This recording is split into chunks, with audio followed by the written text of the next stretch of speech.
Senhor presidente, desembargador federal André Nekachalov, eminentes magistrados, integrantes da mesa, professor Cássio, colegas presentes fisicamente que nos assistem à distância. Temos mais de 40 subseções nos acompanhando por videoconferência. Dirijo a todos meu cordial bom dia.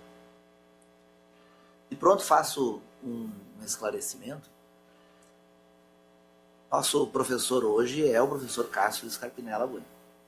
Formalmente, na programação, constam 2 palestrantes, eu e o Dr. Cássio, mas ele é o nosso professor, o nosso convidado, e eu não tenho nem a pretensão de fazer uma palestra, apenas vou fazer uma breve intervenção sobre um ponto bem específico, de modo que tenhamos mais tempo para ouvir aquele de quem mais queremos ouvir. Fico até, de certo modo, constrangido, professor, porque o José Carlos me pediu para convidar o senhor e depois me incluiu na programação. Eu falei, o Cássio vai pensar que eu o convidei para ele me ouvir, né? Mas a ideia é exatamente a contrária. Nós estamos aqui para ouvi-lo. Dentro do tema de mutações constitucionais na matéria do processo civil, eu destaquei um ponto que me pareceu bastante importante, que é justamente o da motivação da sentença. Sabemos todos que o artigo 93, inciso 9 da Constituição de 88, dispõe que todos os julgamentos dos órgãos do Poder Judiciário serão públicos e fundamentadas todas as decisões sob pena de nulidade. Até então, nós tínhamos previsão semelhante na legislação infraconstitucional, mas em 88, o dever de fundamentação ganhou o status constitucional. E sempre foi a preocupação de nós magistrados a de construir sentenças e decisões válidas. Justas, sim, mas a par de justas, válidas. Porque de nada adianta termos uma sentença que represente um primor de aplicação de uma regra jurídica a um fato concreto se o ato jurídico em si for inválido. Sem falar que uma decisão ou uma sentença desprovida de fundamentação é um verdadeiro atentado contra o Estado democrático de direito. Porque o juiz que decide sem expor as razões de seu convencimento é um verdadeiro autoritário. Ele pode, de forma muito simples, exercer o poder despoticamente, dizendo que a solução é esta e ponto final. E justamente o dever de motivação vem como uma forma de controlar o exercício desse poder tão importante.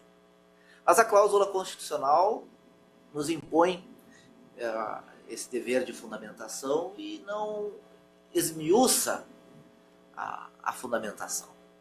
E nós percebemos ao longo do tempo que a fundamentação, a forma de fundamentação foi sofrendo modificações. E isso é mais uma constatação de quem exerce a magistratura já há muitos anos. A vantagem de ficar mais velho, se é que existe alguma, é de que a gente para de lecionar e começa a dar depoimento. E é o que me dispõe a fazer aqui, ainda que de forma muito simples. Quando a Constituição veio a lume em 88, vigia o CPC de 73, cujo artigo 165 dizia que as sentenças e acórdãos serão proferidos com observância do disposto no artigo 458, e as demais decisões serão fundamentadas, ainda que de modo conciso. O 458 enumerava o que se chamava de requisitos essenciais da sentença, e que, na verdade, são elementos estruturais dela, e no inciso 2 do 458 se exigia a indicação dos fundamentos, capítulo em que o juiz deveria analisar as questões de fato e de direito. E no artigo seguinte, mais uma vez aludindo à concisão, o artigo 459 estabelecia que, nos casos de extinção do processo sem julgamento do mérito, o juiz decidirá em forma concisa. Eu me recordo de que, à época, nos primeiros anos da nossa Constituição, nós juízes fundamentávamos as nossas sentenças procurando, no primeiro momento, reconstruir os fatos conforme a prova, num segundo momento, identificando a norma jurídica aplicável, primordialmente na lei. Sempre que precisávamos de um amparo interpretativo, buscávamos este amparo na doutrina, e, como um reforço de argumentação, quase que de forma ilustrativa, invocávamos precedentes julgados a título de arremate argumentativo. Buscávamos a solução na lei. Quando a lei exigia uma interpretação, quem dava a interpretação era a doutrina. E nas petições e nas sentenças e decisões nós colocávamos. A propósito, o Tribunal de Justiça de São Paulo já decidiu um caso assim.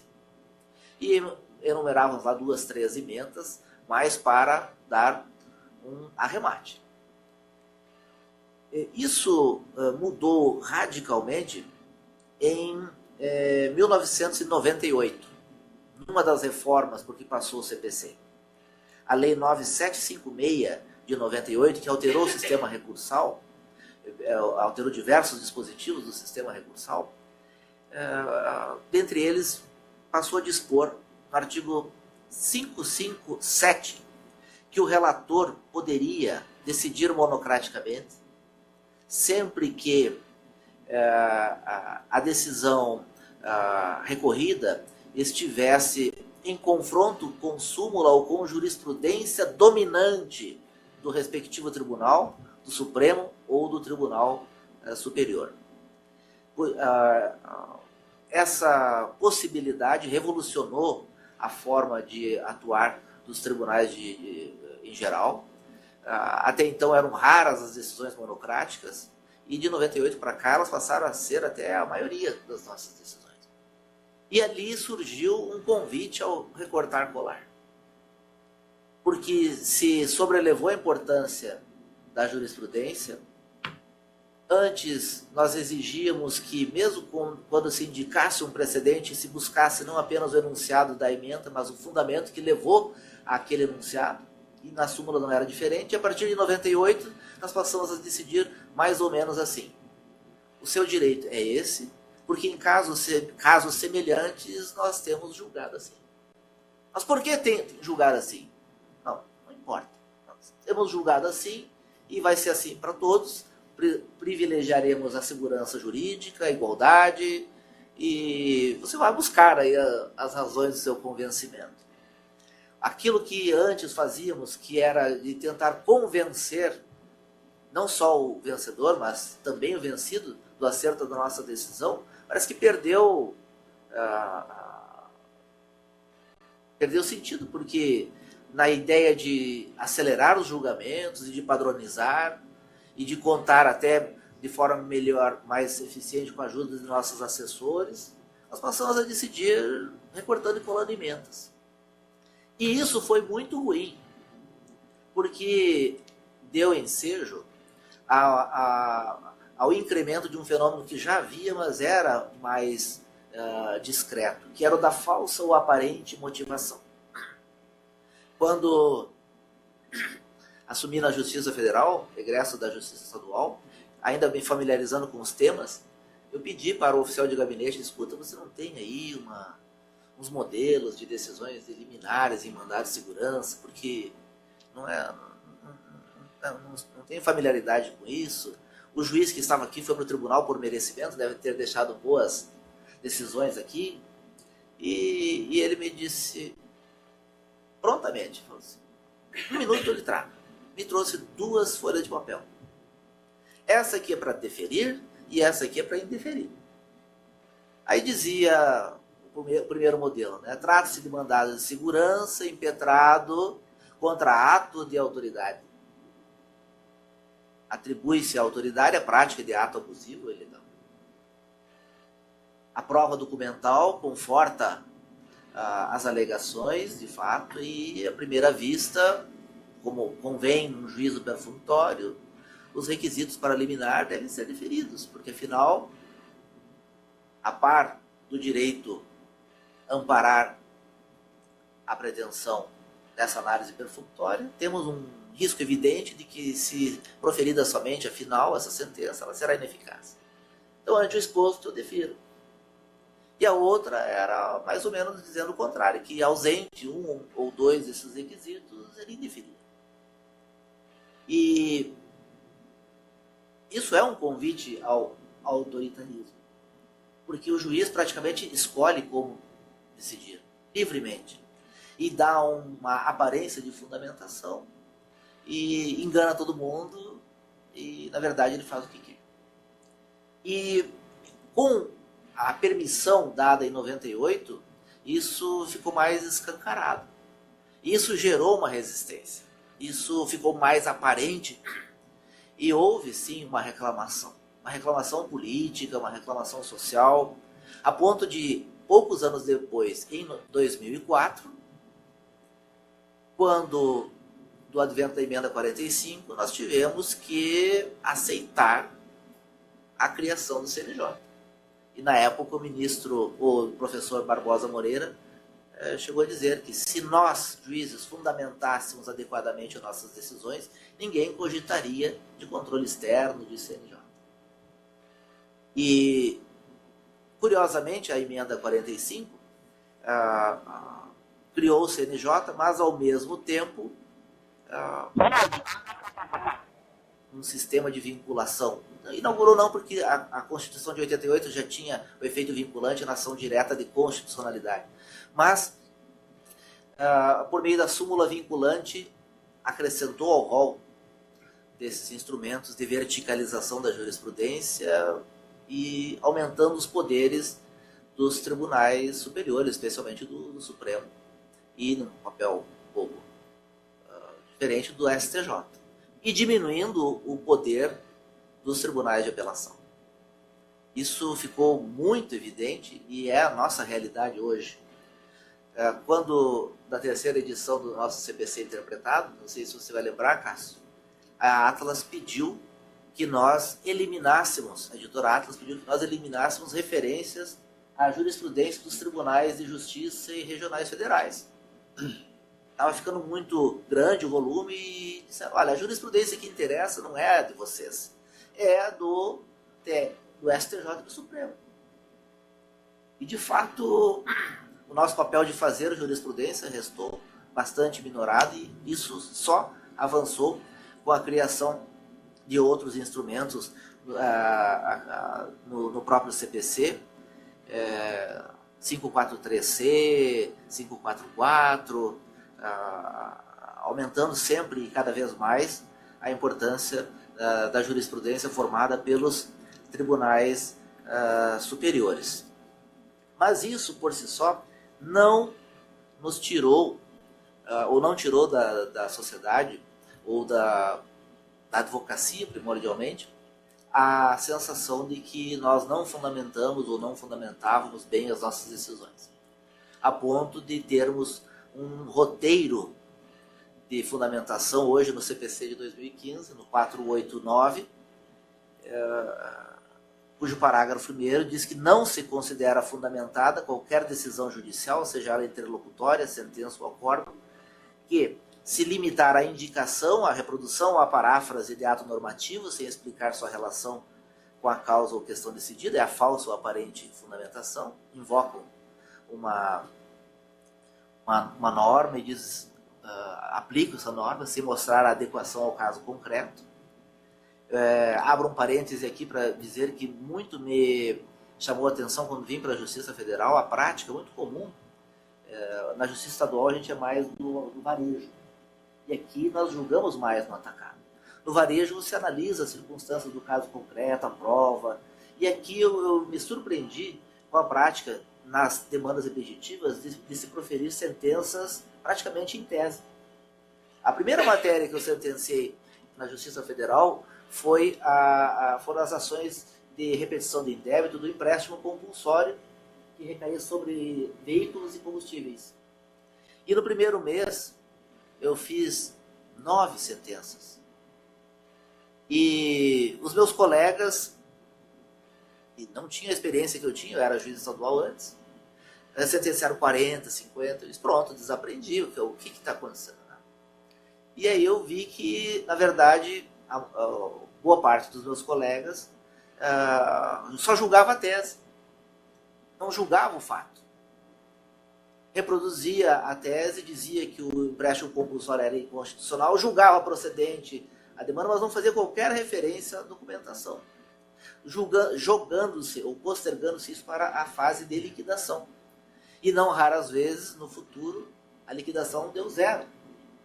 Porque, ora, o combustível era o diesel e sobre diesel não incidia o empréstimo, ora o veículo fora do autor em período em que não incidia o empréstimo. Enfim, o que o 489 hoje nos cobra é que nós façamos sim a adequação da norma identificada com o fato concreto. Ainda nos exige que, ao empregarmos conceitos jurídicos indeterminados, expliquemos o motivo concreto de sua incidência no caso. Não podemos invocar motivos que se prestariam a justificar qualquer outra decisão, mais um exemplo de falsa ou aparente fundamentação. Devemos enfrentar todos os argumentos deduzidos no processo, argumentos relevantes, é certo? Talvez fosse melhor falar em fundamentos, porque argumentos nem sempre se confundem com os fundamentos, e eu penso que o ideal e o necessário para se garantir uma fundamentação válida é o enfrentamento dos fundamentos e não necessariamente de todos os argumentos. Diz mais o 489, parágrafo 1º do inciso 5, que não é considerada fundamentada a sentença ou decisão que se limitar a invocar precedente ou enunciado de súmula sem identificar seus fundamentos determinantes, nem demonstrar que o caso sob julgamento se ajusta àqueles fundamentos. E ainda há que deixar de seguir enunciado de súmula, jurisprudência ou precedente invocado pela parte, sem demonstrar a existência de distinção no caso em julgamento ou a superação do entendimento.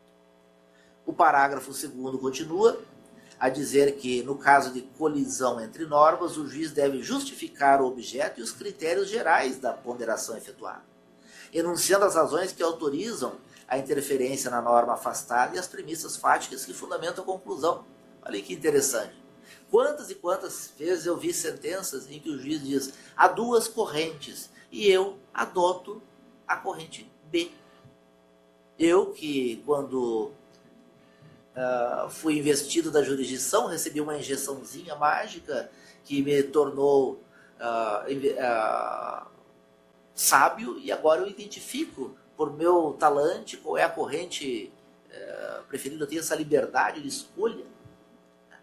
Filio-me a jurisprudência tal, a corrente tal. Mas por que se filia?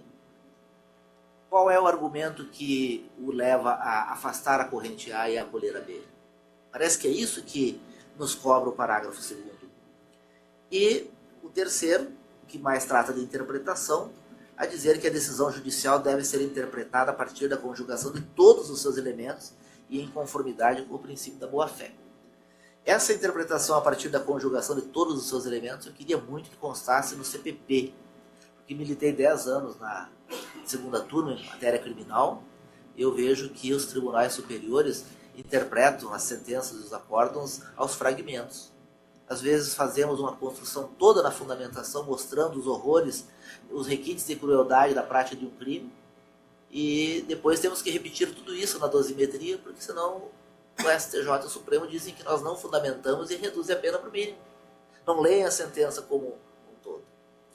É certo que o artigo 3º do CPP determina que haja a aplicação subsidiária do CPC, e eu faria muito gosto que esse parágrafo 3º passasse a ser usado também no âmbito do processo penal. Mas bem, Vejam que, embora não tenha tratado propriamente de mutação, mas mais propriamente de evolução interpretativa, nós vimos que, ao longo do tempo, foi mudando a forma de fundamentar, e essa evolução interpretativa não veio necessariamente pelo caminho das decisões judiciais. Primeiramente, sim, pelo caminho das decisões judiciais, mas depois veio mediante a incorporação desses julgados pela norma processual positivada. E hoje nós temos quase que um manual de desconfiança no CPC. Vocês não sabem fundamentar, não fundamentam direito, e se não fundamentarem assim, assim e assado, a decisão será nula. Esse é o quadro atual. E na ideia de fazermos alguma projeção para o futuro, eu penso que o próximo caminho,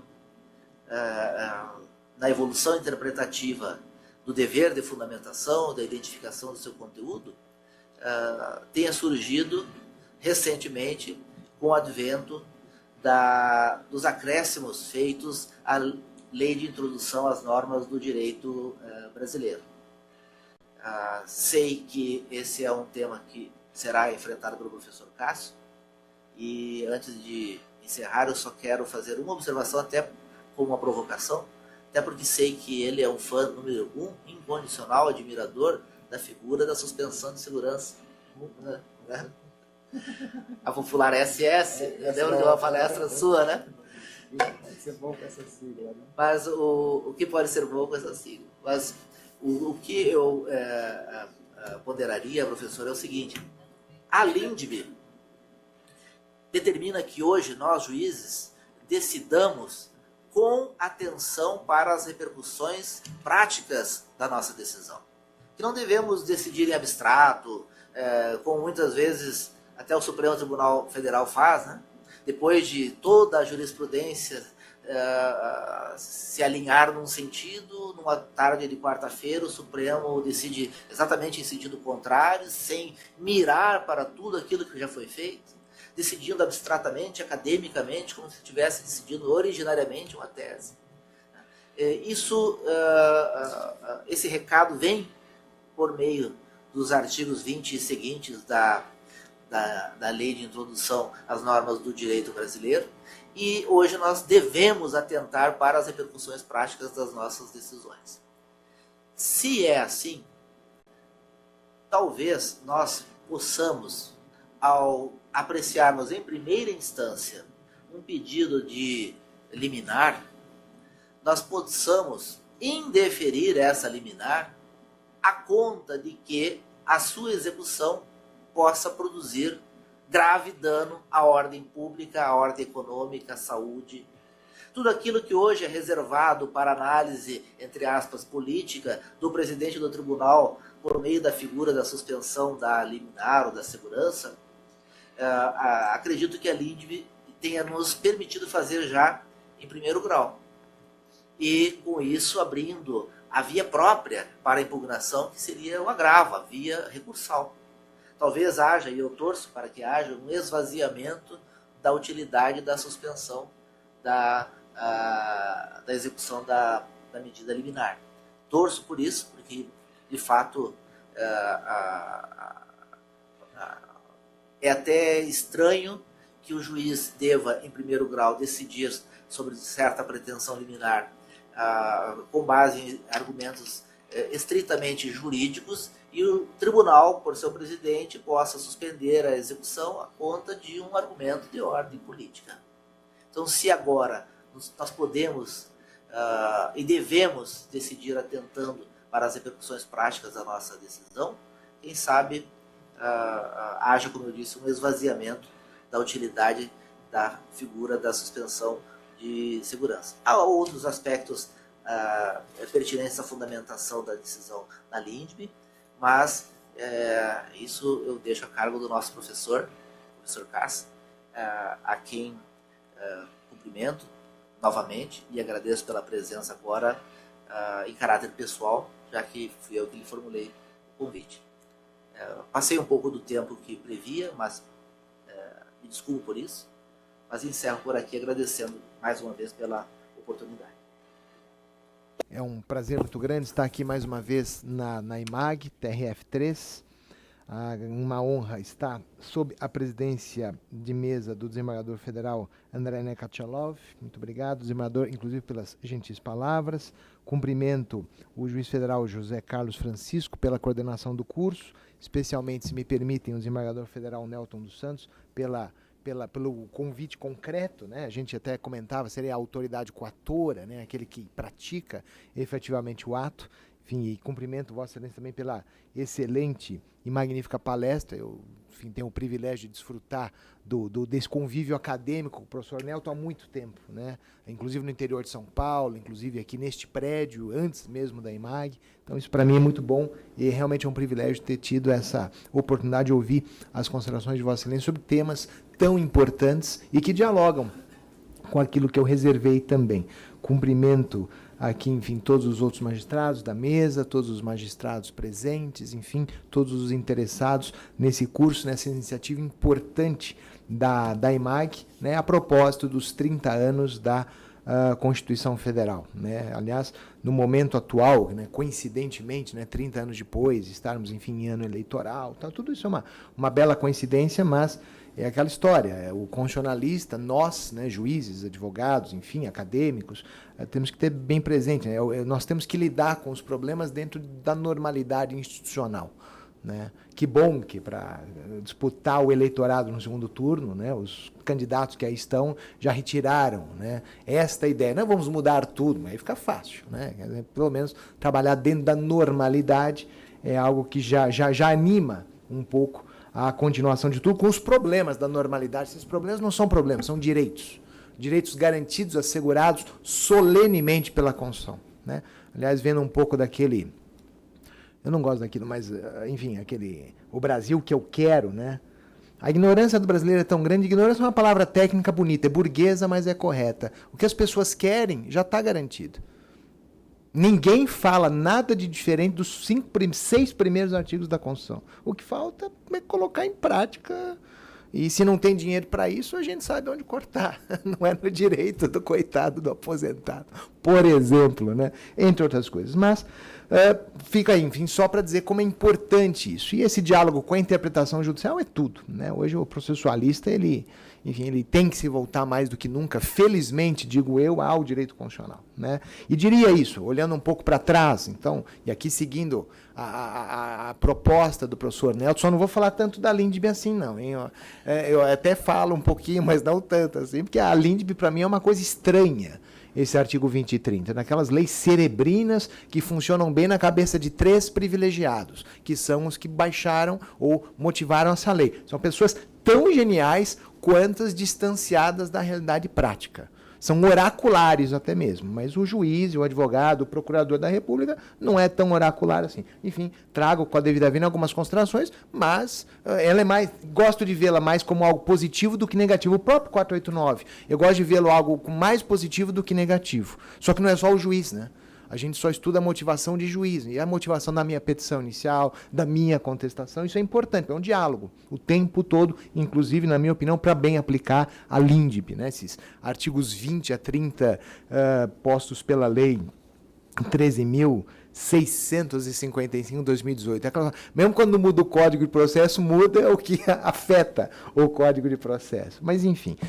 30 anos atrás, a grande verdade é que, tirando algumas exceções honrosas de fora do Brasil e de dentro do Brasil, a verdade é que não se falava em processo civil à luz da Constituição Federal. Aliás, generalizo com absoluta tranquilidade, porque essa é uma das coisas que eu mais venho estudando nos últimos, coincidentemente, 30 anos, né? Coincide, eu entro na faculdade em 89, então essa transição para mim foi muito natural, né? Eu tive esse privilégio de assistir isso ao vivo e a cores desde o primeiro dia de aula na minha PUC de São Paulo. O fato é que todas as disciplinas que até hoje tem código, a ideia de uma Constituição era desnecessária. Aliás, o direito constitucional naquela época, com a devida vênia, enfim, de grandes atores da República atual, era muito mais uma legislação, talvez um pouco mais importante, não é, do que propriamente um direito positivo que vinculava o legislador, o intérprete, o juiz, todos os cidadãos e assim por diante, né? Era mais uma carta de resoluções, carta de boas intenções, do que propriamente algo do que é. E que, felizmente, a própria Constituição de 88 contribui para isso. O fato é que o código da época, o código Buzaide, não é? Lá na sua, um pouco menos da sua meia-idade, com seus 15 anos de vigência, né, em 88, ele era considerado suficiente, como o Código Civil, como todos os outros códigos, né? Mas a Constituição de 88 nos levou a todos a pensar diferentemente, a estudar tudo do direito, tudo da vida do direito, a partir da perspectiva constitucional, né?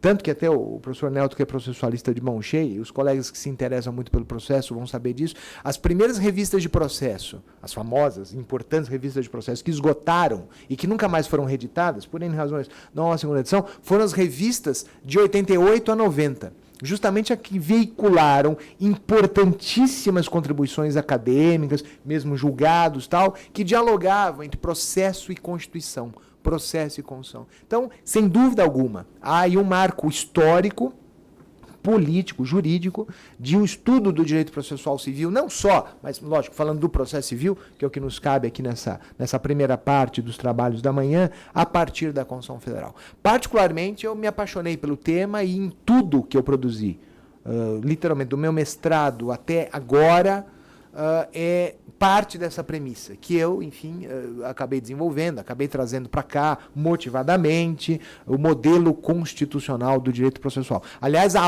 obra Modelo Constitucional de Processo, de Ítalo Andolina, recentemente falecido, de Giuseppe Vignera, que é magistrado na Itália, é de 1990. Quer dizer, então, mesmo lá na Europa, essa guinada de mudança generalizada, né, de estudar na perspectiva constitucional, é algo mais recente. Embora, repito, há exceções, nominalmente Couturi, década de 40 já dizia isso, Liebman, que a partir de Couturi leva as ideias para a Itália, isso é interessante, é o Liebman aqui, inclusive no Uruguai, que se encanta com o que o Eduardo Couturi fala e leva para a Itália, isso é documentado, e no Brasil 2 grandes nomes são fundamentais para isso. Um é o nome da minha turma, de formado da PUC, José Frederico Marques. Escreveu sobre isso em 1950. E o outro grande nome, a saudosa, maravilhosa professora Ada Pellegrini Granova, que dizia isso desde a década de 70 longamente. Então, não é propriamente novidade, mas essa generalização, esse convite, mais do que convite, eu digo, essa imposição, ela vem com a Constituição de 88. E aí o modelo constitucional, apenas para documentar, eu gosto muito, é destrinchar a Constituição em busca de temas processuais, os mais variados, e tentar mais ou menos agrupar o nosso pensamento em temas muito díspares. Então, os princípios constitucionais, por exemplo, o carro-chefe aqui, a motivação, está lá nesse contexto. E aí, o que é um princípio? Será, aliás, né, que o artigo 93, inciso 9, quando fala de motivação, é mesmo um princípio? Essa é uma questão de direito constitucional fundamental, ou será que é uma regra?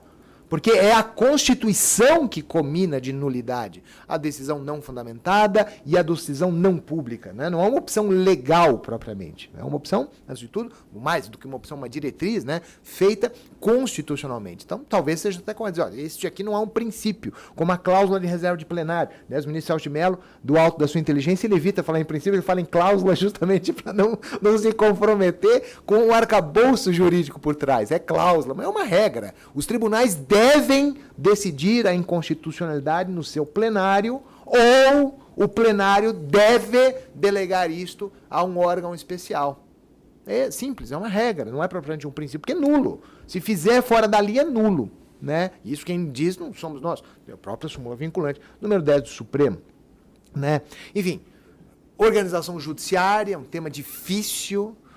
Todo o diálogo entre a justiça e os juizados especiais ele é traumático no Brasil, porque ele não tem espaço constitucional. E, na minha humilde opinião, é mais traumático ainda, dentro do tema, a passividade com que nós aceitamos resoluções do STJ, resolução, ato infralegal, para regulamentar a competência de juizado, regulamentar as avessas competência originária de tribunais e de próprios juízes federais. Ora, sabemos, essas competências são taxativamente previstas na Constituição. simples assim, 109, 108, o próprio 105, o próprio 102, ninguém mexe. No plano dos estados, essas competências são fixadas pelas constituições dos estados, não por lei, muito menos por lei federal, que é a administração pública estadual, orçamento estadual. Né? Outro grupo, funções essenciais da administração da justiça, né? Defensoria Pública, o Ministério Público, a advocacia pública, privada, isso é agigantado pela Constituição Federal. Os procedimentos jurisdicionais constitucionalmente diferenciados, é um nome pomposo para chamar mandado de segurança, habeas data, mandado de injunção, ação direta de inconstitucionalidade, execução contra a fazenda pública, que é menos traumático no plano federal, porque a União paga, mas no plano dos estados é absurda. Os estados de São Paulo, Rio de Janeiro, Paraná, Rio Grande do Sul, Minas Gerais, enfim, né, sucessivas emendas para desesperadamente tentar viabilizar, né, este pagamento, enfim, tudo isso é procedimento especial na perspectiva constitucional. E mais recentemente agora eu trago um quinto grupo, que eu já dizia indiretamente, mas agora eu tenho falado de normas de concretização do direito processual civil, que é uma metanorma, é um meta-estudo. É como é que se faz para fazer lei de processo no Brasil. Porque fala-se muito do Código de Processo Civil, que é o mais democrático, etc. e tal. Data máxima vênia, quem fala isso não sabe o que está falando. Isso é marketing puro. O Código de Processo Civil ele começa o seu processo legislativo de uma maneira virtuosa, não tenho dúvida, e acaba de uma maneira desastrosa. Inclusive pelo fato de que ele foi todo modificado durante o recesso parlamentar entre 2014 e 2015. Inclusive com a introdução de artigo, desmembramento de artigo, etc. Coisas horrorosas, indizíveis, se não fossem objetivamente constatáveis. Não para quem lê ele publicado, pronto, acabado, fechado, mas você precisa acompanhar. O processo legislativo é, grosso modo... Só vou dizer se uma sentença é extra petita se olhar a petição inicial, né? Se olhar a contestação, saber se alguém pediu mais alguma coisa no meio do caminho. Olhando só a sentença, eu não sei se ela é extra petita. É a mesma coisa. Eu não posso saber se uma lei desvia dos padrões de processo legislativo, sabendo qual é a função do Senado, da Câmara, na volta, o que aconteceu, o que foi aprovado na última sessão deliberativa de 17 de dezembro de 2014 e o que chega nas mãos da Presidência da República para fins de veto. Tinha inclusive artigo a mais. Por exemplo, é icto oculi, é visível a olho nu que tem problema lá. E, enfim, o IRDR, o que manda aqui julgar, é inconstitucional. O artigo foi introduzido durante um recesso parlamentar. O TRF2 julgou inconstitucional. Na minha opinião, o meu sonho de consumo, TRF3 ia atrás. Né? Mas como o TRF3 não vai atrás, né, não ducor, né? Ele joga mais inconstitucional ainda.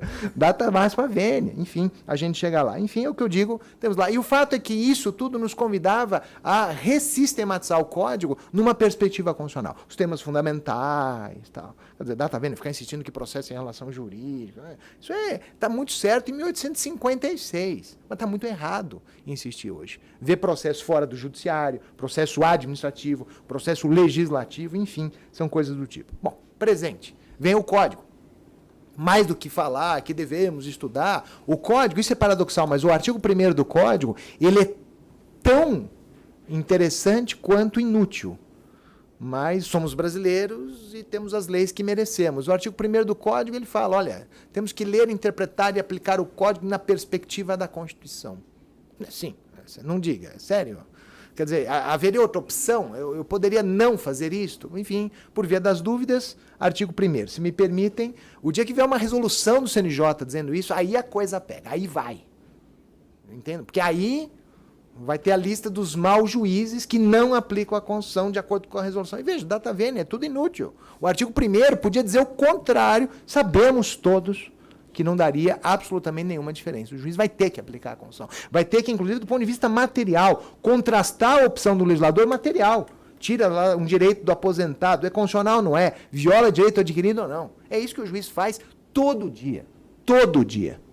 O que existe é mais, e aí dentro da interpretação, né, é aquela história, a necessidade de o juiz contrastar diariamente a produção normativa do Brasil, que é absurdamente grande, absolutamente, né, enfim, dispersa, toda ela, à luz do padrão constitucional.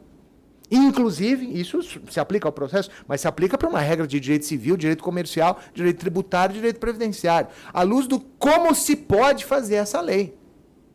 É uma medida provisória que pode regular esse assunto? É um decreto presidencial? É um decreto estadual? É uma portaria do Banco Central? Né? É isto também, né, do ponto de vista do como fazer e o que fazer, né, da substância e da forma. Então, é isto. E dentre os vários pontos que me parecem nucleares do Código para este assunto e que dialoga intimamente, e a gente não combinou isso, mas é como se tivéssemos combinado, que é muito bom, porque aí estamos então irmanados nas ideias, é o que eu venho chamando de direito jurisprudencial do Código. O Código, todo mundo chama de precedente. Eu evito a todo custo precedente. Porque quer-se aí passar, é o complexo de vira-lata que Nelson Rodrigues, na década de 50, já falava de nós brasileiros. Se é estrangeiro, é bom. Se não é, é ruim. Então, data máxima vênia, a maior parte da doutrina de processo civil brasileiro, que fala em precedente, quer justificar as opções que o legislador fez, na perspectiva de uma Inglaterra, de uns Estados Unidos, ou como se diz generalizadamente, e de forma acrítica e de ignorância total de common law. Porque eu digo, o common law inglês não tem nada a ver com o common law norte-americano e ponto final. Aliás, o common law norte-americano ele é muito menos common law do que o inglês. E a quantidade de lei legislada nos Estados Unidos é um dado histórico de afastamento ideológico e político dos Estados Unidos colônia em relação à Inglaterra metrópole. Coisa que nós, brasileiros, não tivemos. Essa ruptura radical. Nós não tivemos. Pelo contrário. Até hoje, se bobear, tem alguma lei portuguesa em vigor no Brasil. Nada contra. Eu adoro Portugal, mas não é isso. Nós não tivemos a ruptura. O fato é que não temos tradição nenhuma de common law, como Portugal não tem, como a maioria dos países que nos influenciam tanto, inclusive a Alemanha, não tem. Nós temos lei legislada. Aliás, estamos aqui comentando Constituição escrita, lei legislada, nos mínimos detalhes, portaria, resolução, etc. Tudo muito bem legislado. Mas, não obstante, o Código vem e fala, exatamente o que o professor Nelton, desembargador federal Nelton, disse, e disse muito bem. Bem subscrevo. O Código, ele cria um verdadeiro sistema, aí uso as palavras que me parecem mais palatáveis e ao mesmo tempo didáticas, um verdadeiro sistema de indexação jurisprudencial. Levando às últimas consequências aquilo que muito timidamente a Constituição na origem fez, com um controle concentrado, né, de forma aberta, a gente sempre esquece isso hoje em dia, mas a Constituição de 88 ela é aberta porque ela abre o controle concentrado para a sociedade civil. Não é? Até 88, de 65 a 88, aquilo era um monopólio do Procurador-Geral da República. Podíamos até representar ao Procurador-Geral para tentar convencer Sua Excelência a entrar com uma representação de consolidado no Supremo. Agora não. Em 88 para cá, eu, entidade civil, entro. Eu, partido político, entro. Eu, OAB, entro. Eu, Associação de Magistrados, entro. Aliás, são grande parte das ADINs que existe lá, a maior parte, é da sociedade civil. Então, isso é bastante interessante de se ter presente, é uma grande mudança. Mas sabemos, a partir da emenda 3, o controle concentrado, a partir da emenda 45 de 2004, a súmula vinculante, a própria repercussão geral, né, querendo sempre criar essa ideia de vinculação. Não vou discutir propriamente essa ideia, que é outra. Teríamos que ficar aqui até amanhã. Eu até ficaria, com muito prazer, mas, enfim, tem um pessoal aí esforçado de tributário e tal, e a gente precisa dar chance para as outras matérias, brincadeira, pelo amor de Deus, administrativo, né? Que vai ter direito administrativo na federal, é só o processo. Mas, enfim, a gente tem que entender que há espaço para as diferenças, né? Para os outros direitos. Enfim, o fato é que o Código leva isso às últimas consequências. E, na minha opinião, e aí não uma crítica, mas uma constatação, pouco se importando, olha o paradoxo em relação ao artigo 1º, com o que a Constituição diz ou não. Então não é só a súmula vinculante, é qualquer súmula. Não é só a repercussão geral, é qualquer julgado lá do Supremo e do STJ que tem este efeito, se não vinculante, máximo persuasivo e é uma indexação. Que vai redundar na minha petição inicial. Se eu postular alguma coisa que o STJ disse que está errado, o que se espera do juiz? Só para ilustrar isso, que o juiz indefira a minha petição inicial julgando o mérito. Olha, você está postulando aquilo que o STJ já disse que você não pode pedir. É isso. O 332, inciso 2. E tem um lado bom, seu juiz, me dá aqui, por favor, uma liminar. Nem tem urgência, não, sabe? Não tem, está tudo bem, graças a Deus. Eu estou sobrevivendo, apesar da crise. Mas eu tenho o seguinte, a minha tese já foi abençoada pelo STJ, pelo STF. Por favor, então, tutela da evidência. Por favor, então me conceda aí, enfim, aí examina o mesmo fato, mesma tese, aplica e sejamos felizes. Não tem nem urgência. É lógico que o bom advogado, o bom procurador, o bom defensor vai sempre trazer uma urgênciazinha também, né? Não custa nada, 2 fundamentos para... Mas é outra história, mas basta a evidência. O 311 caput é até didático em relação a isso. Então, certamente isso é um impacto muito grande que mexe na interpretação do juiz, né? E aí depois vamos ao futuro, daqui a pouquinho, mas chega lá. Bom, isso serve, aí que tá, não tem nada a ver com common law. A opção do direito brasileiro serve, sobretudo, para mexer com litigância de massa.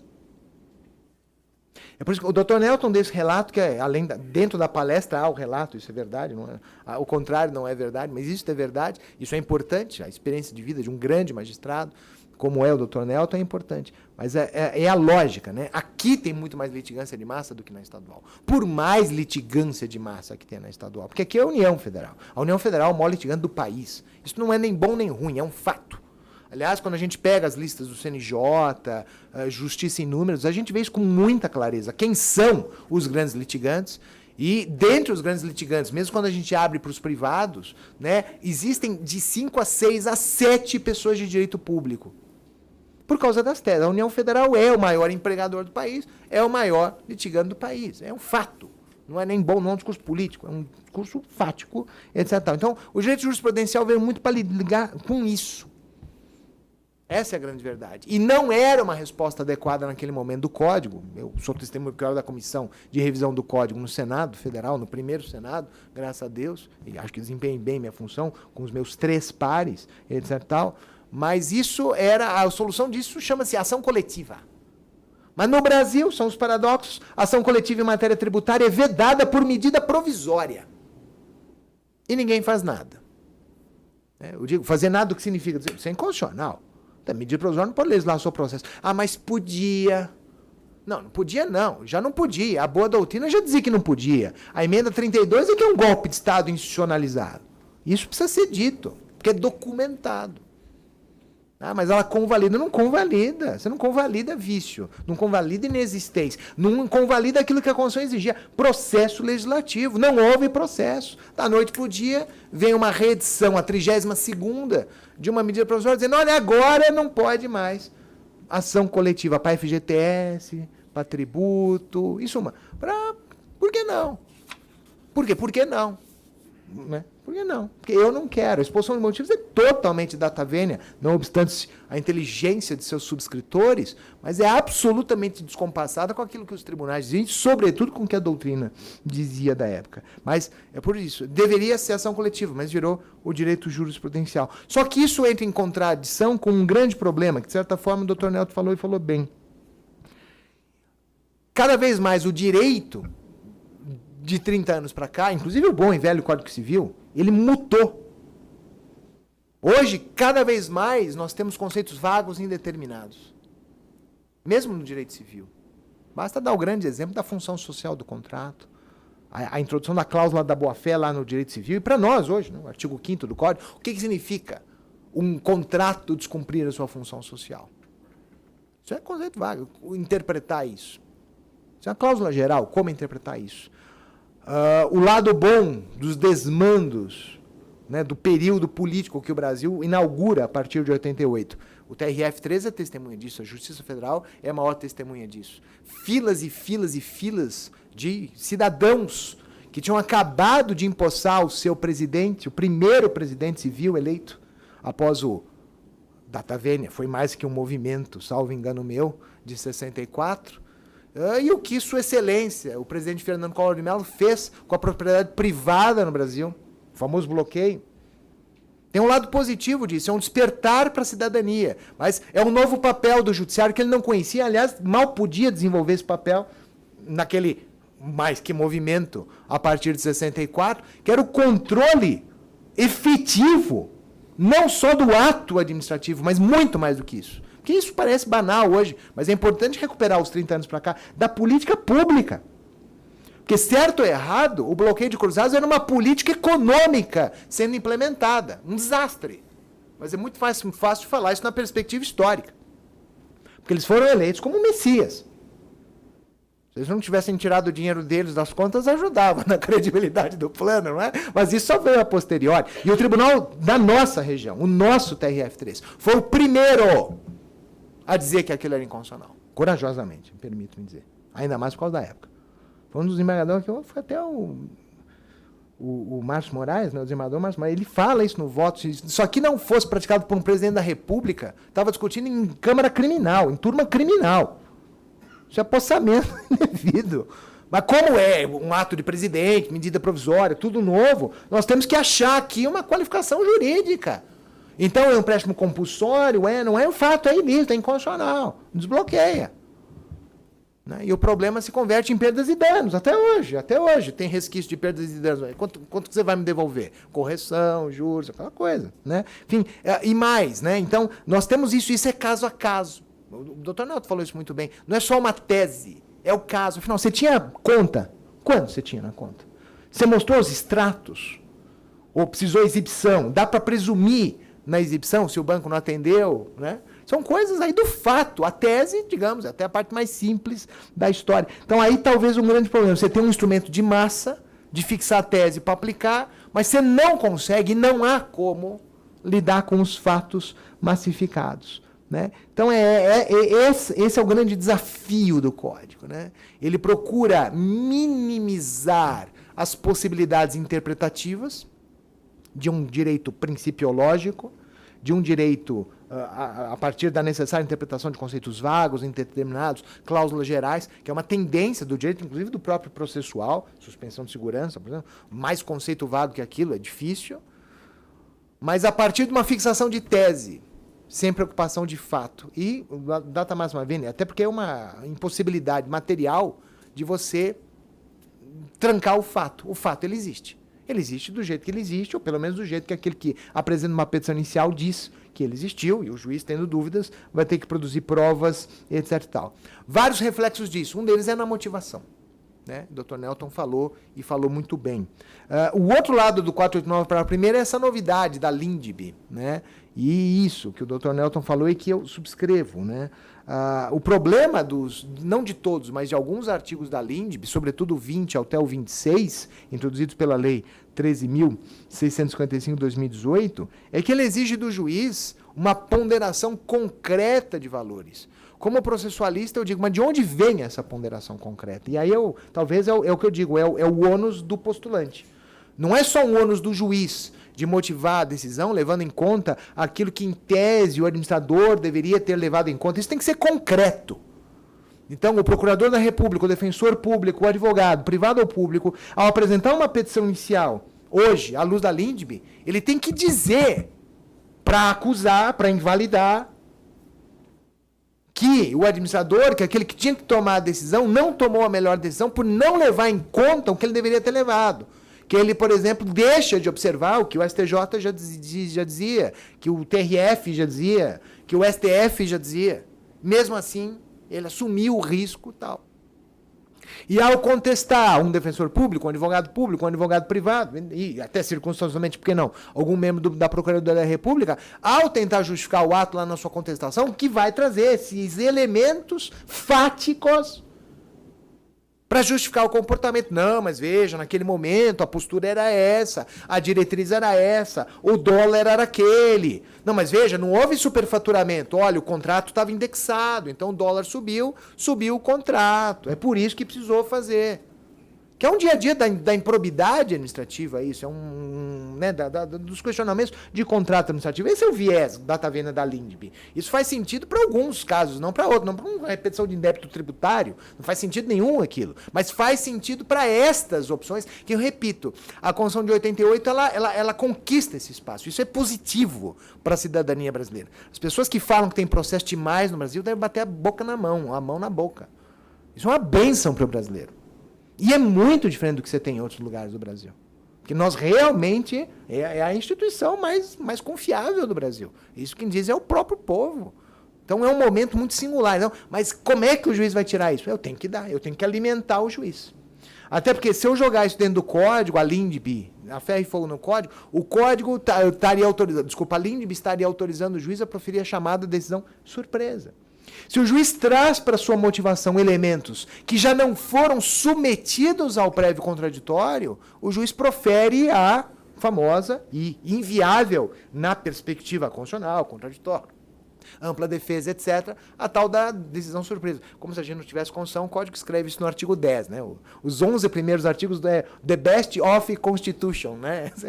Para quem não lê a Constituição, né? Em vez de normas fundamentais, eu chamo. Para quem não vai ler a Constituição, os 10 melhores momentos da Constituição, top list da Constituição. E é o contraditório, é a publicidade, é a motivação, etc. Então, ao meu ver, para que a LINDB não crie e não exija, até porque ela não pode exigir do juiz algo que o juiz, por definição, não pode saber. Até por uma questão de lisura do juiz, né? Ele vai estar suspeito. Se ele já estava lá dentro da administração pública, hoje ele é juiz, eu sei como é que funciona, não precisa ver isso. A sua imparcialidade, magistrado, isso é importante. E o juiz fala, então não vou, já que eu sei, até realmente, até outro dia eu era um administrador público, eu era um advogado público, eu sei como essas coisas acontecem. Bom, então eu vou decidir levando isso em conta, talvez seja o caso de não decidir, passar isso para outro magistrado. Mas o magistrado que vai então decidir não tem essa questão. Então compete a esse magistrado colher, se não está na petição inicial, se não está numa contestação, não está numa réplica, numa tréplica, seja o que for, o juiz tem que falar, gente, eu vou converter em diligência meu julgamento, porque para eu levar em conta aquilo que a lei me exige, eu preciso de elementos. Quiçá, mando fazer uma prova técnica para me apresentar. Olha a dificuldade que a LINDB causa para o juiz. E, lógico, para celeridade do processo. Me apresentar alternativas técnicas dessa ponte. Porque tinha que ser estaiada. É chique, mas é muito mais cara. Por que não fez uma pontinha tradicional? Não, quero justificativas técnicas. Veja, que tem a ver, eventualmente, com um projeto executivo na licitação. Isso é engenharia, senhoras e senhores. Engenharia. Agora, a petição inicial se volta a invalidar o projeto executivo? E, geralmente não se volta. O juiz vai poder invalidar o projeto executivo? Não. Por quê? Data vênia não consta que a LINDB tenha rompido com a vinculação do juiz ao pedido, né? Em nenhum momento. O artigo 27 dá até medo, dá a entender que o juiz entra com uma ação lá de ofício. Veja, data vênia não. A gente tem que inserir isso no seu contexto. Né? O juiz não invalida nada de ofício. Ou até aquilo que seria invalidável de ofício, uma questão de ordem pública, tal, isso é muito discutível, o juiz precisaria abrir o contraditório prévio. Em suma, o juiz só vai poder motivar com o que é concreto à luz dos autos. Né? Trago aqui uma observação para daí chegar ao final. O doutor Nelton até falou, por que temos julgados assim, né? Quando ele falou desse avanço, né? O grande, saudoso também, professor Barbosa Moreira dizia isso, né? Que o gato ia tomando o leite pelas beiradas, né? Ele escreve isso sobre a lei 9756 de 98, que mudou o 557, que é que começa essa indexação jurisprudencial, né? De cima para baixo, né? Na verdade vem até a lei 8038 de 90, depois a lei 9756 de 98, aí as reformas de 2001, 2002 e hoje essa generalização bem forte no 927 do Código, né, que é o núcleo do direito jurisprudencial. Mas, enfim, por que temos que... porque tem um julgado assim, um assado. Pois é, algo que, na minha humilde opinião, nós temos que prestar mais atenção no Código. Hoje, tão importante quanto saber que o STJ decide assim, o STF decide assado, que o TRF3 decide assim, que o TJ do Paraná decide assado, isso é fundamental. E faço aqui o meu elogio público ao Corpus 927, essa importantíssima, indispensável ferramenta de pesquisa de iniciativa da Infam, que dignifica o direito brasileiro, dignifica as instituições brasileiras em termos de acessibilidade de conteúdo da melhor qualidade, gratuita. Né? Mas antes de chegar lá, antes de eu ter o precedente, como é que eu fiz o precedente? Aqui eu tomo liberdade de fazer um elogio ao TRF3. Infelizmente, por N razões, eu não pude participar pessoalmente, mas sou testemunha. O IRDR do TRF3 sobre aplicabilidade ou não do incidente de desconsideração da personalidade jurídica e execução fiscal. Sensacional. O TRF3 oficiou todas as faculdades da terceira região para que as faculdades interna corporis designassem professores, pesquisadores, entre outras instituições, para comparecer a uma audiência pública marcada com enorme antecedência para debaterem o tema, a partir de um IRDR que afeta, sem exagero, todas as execuções fiscais que correm no Brasil e, óbvio, na terceira região, e, óbvio, pela importância e pelo volume disso, que é o maior volume de execuções fiscais no Brasil, acabará, de uma forma, influenciando uma decisão nacional, um recurso especial, extraordinário, a partir daquilo que o TRF3 for decidir. Enfim, não vou entrar no âmago da questão, enfim, data máxima vênia, mas para mostrar, então, tão importante quanto a gente ter uma decisão, aplica, e lógico, motivada, ou não aplica, imotivada, e lógico, sempre haverá quem discordará, e viva a república, viva a democracia, viva ao consenso, e não necessariamente unanimidade, é o que a Constituição prega, consenso, mas para chegar no consenso você precisa de um processo devido. Isso é algo que o Código Data Vênia é muito tímido, que felizmente o TRF3 viu e aplicou nesse caso, o STF vê com muita frequência, o STJ Data Vênia vê com menos frequência. As audiências públicas, os amici curiae, e então vem o tempo de maturação para fixação da tese.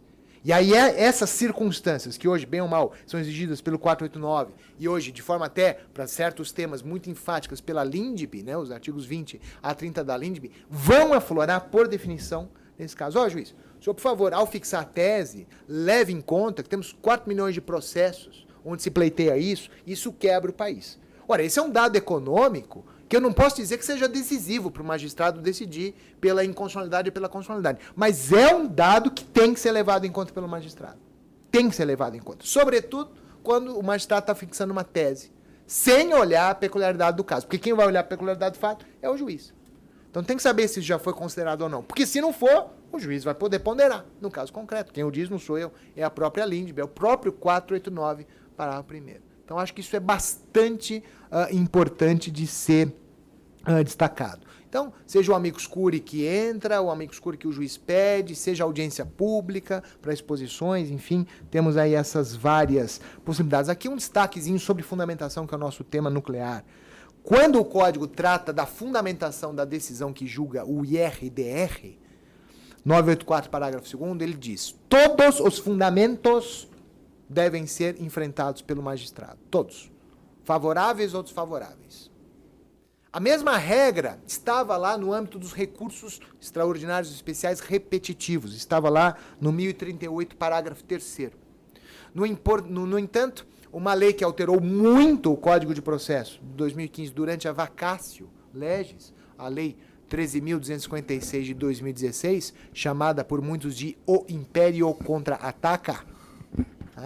Aliás, o idealizador político dessa lei não foi reeleito pelo seu estado de origem, a mostrar descontentamento de agradar a alguns e não a outros, inclusive aqui o jurisdicionado, mudou esse dispositivo no plano dos recursos repetitivos, onde estava escrito: o STF, o STJ deverá enfrentar todos os argumentos, vê lá o 1038, parágrafo 3º, não, só os fundamentos relevantes. Data máxima vênia, o maior especialista da interpretação judicial do mundo, o italiano Michele Tarufo, que frequenta o Brasil para o nosso bem frequentemente, tem inclusive casa no Brasil, como todo europeu, né? No Nordeste, né? Tem lá sua casa de frente para o mar, mais perto da Europa, uma pessoa maravilhosa, de uma capacidade intelectual fora do comum. O professor Michele Tarufo já dizia: olha, relevante ou irrelevante o juiz tem que enfrentar. Nem que seja para dizer que é irrelevante. Mas o juiz tem que dizer que é irrelevante. Porque, às vezes, na perspectiva da parte, aquilo é um argumento que mata tudo. Aí é que tá. Dá trabalho? Dá trabalho. Com amicus curiae, então, tem que responder, tem que responder. Se o cara falou que quebra o país, se mandar pagar, tem que levar em conta? Tem que levar em conta. Não tem jeito. É o dilema do mundo atual. E aí vamos ao futuro. Como lidar com isso no futuro? Fala-se que isso se lida com inteligência artificial. Que não precisa mais de juiz. Tem a tese, você preenche o formulário, o computador gera uma resposta para você. Queiramos todos, eu quero, que isso seja falso. Vá lá, eu consegui ajudar, e ter computadores e programas, para ajudar o nosso trabalho. Aliás, muito do corte e cola é devido por né? O Ponte de Miranda inventou isso antes do computador, mas data máxima vênia, isso é um fato. Né? Você pega o comentário do Código 73, 39 e fala: nossa senhora, mas não mudou? É uma questão, por isso não é exatamente a melhor obra dele, isso é conhecido, mas é corte e cola. Mas hoje em dia todo mundo faz, esse é que é o problema. Que nem a grave de instrumento. Antes de inventarem o scanner portátil, as pessoas tinham mais comedimento informal, capa, hoje nem tem, né? Enfim, mas que seja. Isso é interessante. A mesma coisa aqui. Então, como lidar com isso? Ao meu ver, essas chamadas inteligências, elas nos ajudarão a lidar com questões de massa, com teses, com as indexações. Mas veja, a valoração do fato. O Dr. Nelson diz, e aí a experiência do juiz falando, que me dá um conforto intelectual enorme de falar. O fato tem que ser julgado. É que nem triagem de hospital público. É o caos. Nenhuma estrutura. Às vezes nem médico, muito menos remédio, muito menos. Mas tem que ser caso a caso. Eu tenho que tirar a pressão caso a caso, eu tenho que fazer uma série de perguntas caso a caso. Não tem como não ser caso a caso. Aqui é a mesma coisa. E nós, operadores do direito, temos que ter a humildade e a sensibilidade, advogados, juízes, públicos, privados, promotores, procuradores, defensores. E, lógico, para defensor isso é muito mais fácil de ver. Mas que aquilo é tudo, às vezes, para a pessoa. É tudo. É tudo. Aquele pecúliozinho. Nós temos que ter essa sensibilidade. Então, por mais tese que tenha, eu tenho que ver se é o básico, data vênia, se aplica ao caso. E, às vezes, infelizmente, o que eu tenho lá como autor é um malfeitor, litigando de má fé. Infelizmente, existe isso. É humano, é bíblico. Tem um monte de canalha na Bíblia. E a nossa responsabilidade é com a justiça humana. A justiça divina será feita. Mas a justiça humana, a gente tem que saber discernir isso. Né? Então, é interessante. Particularmente, né, me assusta falar em uma emenda constitucional que está prontinha para ser votada, se não fosse um detalhinho numa intervenção federal, né, pronta, entre outras, que é a repercussão geral do recurso especial. Na minha humilde opinião, isso é um pesadelo, inclusive para a Justiça Federal. Porque o nosso federalismo é muito sui generis, não dá para comparar com os outros. Não estou dizendo que é pior. Veja, briga de vizinho no Brasil é lei federal, lei de processo é lei federal. É tudo federal, tudo! Tudo que nos põe aqui hoje, aqui agora, é lei federal. Não existe nenhuma lei estadual aqui. E para não dizer que não tem uma lei local, aqui tem. Eu recebi lá o meu honoráriozinho, tem o ISS. Isso é uma lei municipal. Mas para eu discutir esse desconto de ISS, eu tenho que subir para o Código Tributário Nacional e para a Constituição Federal. Concordam comigo? Simples assim. Não é isso? Porque não tem como. Então não vai parar aqui, morrer no TJ, a discussão do tese. Vai subir para o STJ, vai subir para o STF. E pior, namore-se com a ideia da repercussão especial, levar em conta o valor envolvido, senhoras e senhores. O que a gente precisa é o contrário. É uma reforma constitucional técnica para incluir os juizados especiais no sistema de justiça dos TRFs e STJ. É o contrário. É o contrário. Porque a tese é a mesma, porque o direito federal é a mesma, o pecúlio é o mesmo, o provento é o mesmo, o tributo é o mesmo. Às vezes, sim, por R$1 a menos eu vou pôr o juizado, ok. Mas aí a tese jurídica é a mesma, é o mesmo direito, R$1 a mais, R$1 a menos, é o que vai fazer essa diferença, se eu não abrir mão voluntariamente. Né?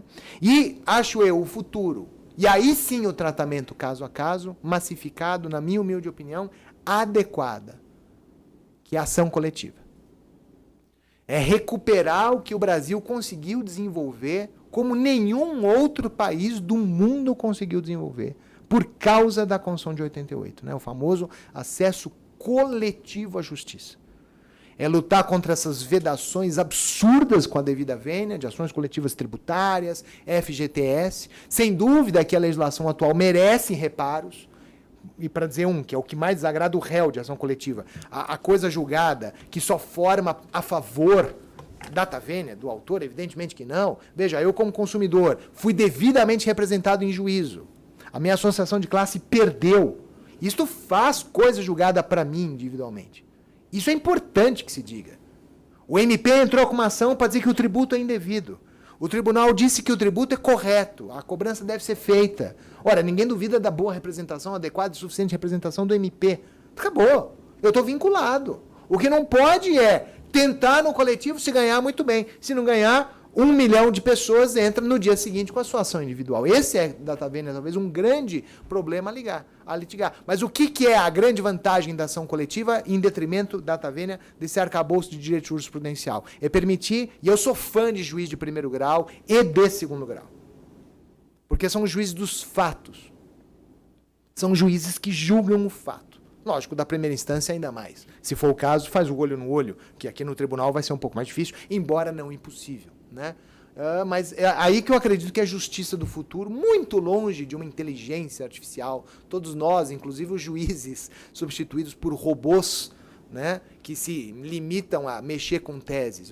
Nessa justiça humana é a tendência. Os robôs ajudam, com certeza, mas nós fazemos porque é assim que deve ser, né? Me parece que é esse o papel, é esse o nosso futuro, espero eu que para melhor. Por incrível que pareça, uma justiça mais humanizada e mais casuística, no sentido de feita caso a caso, por maiores que sejam os números e por maior que seja a tentação de aceitar o convite dessa verticalização de cima para baixo, que é feita pelo CPC de 2015. Muito obrigado pela atenção e, mais uma vez, pelo honroso convite.